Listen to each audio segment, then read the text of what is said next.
Bonjour et bienvenue sur cette nouvelle séquence. Aujourd'hui, on va s'intéresser aux types de documents et aux documents.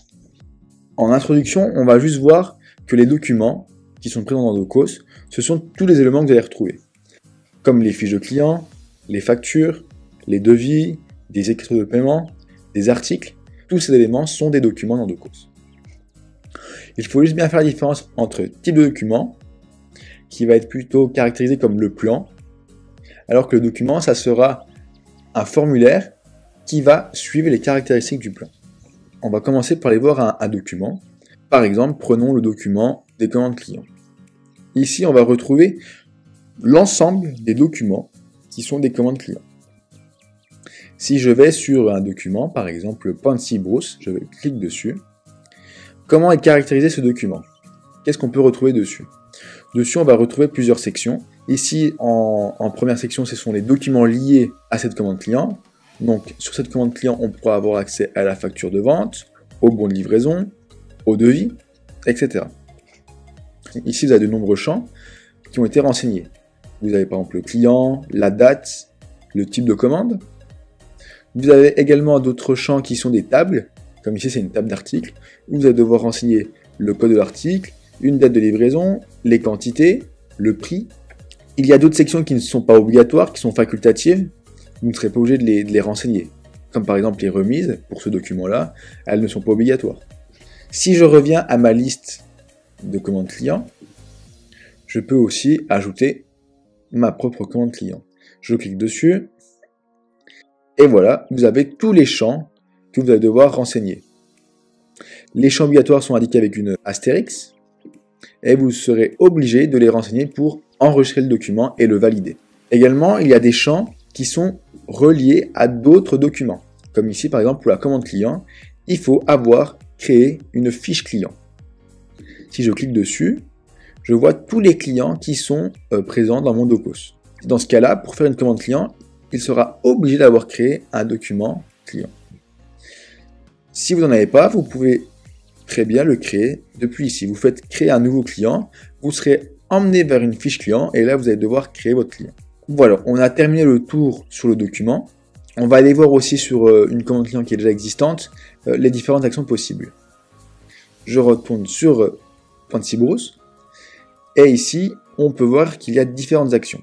Vous pouvez envoyer un SMS, imprimer le document, envoyer un email, vous pouvez aller directement à un champ, voir les liens qui sont reliés avec ce document. On peut voir qu'elle est reliée à une facture de vente, à un bon de livraison.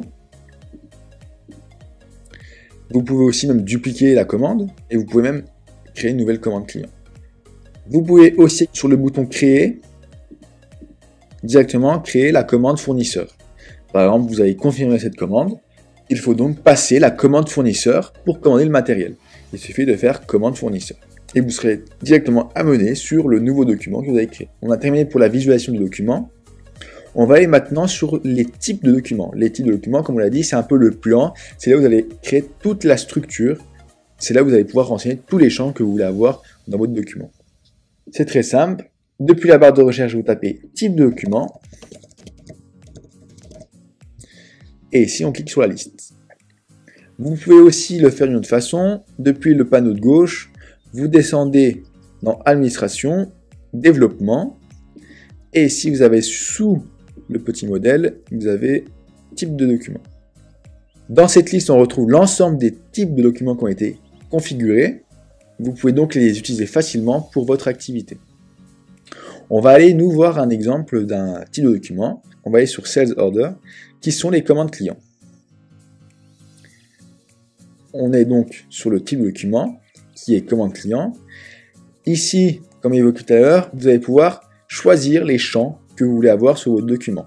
Il faut savoir que chaque document a ses propres champs, a ses propres caractéristiques.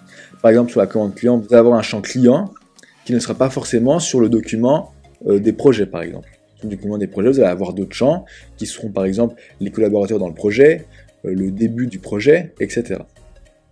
Donc il est bien important de noter que chaque type de document a ses propres caractéristiques.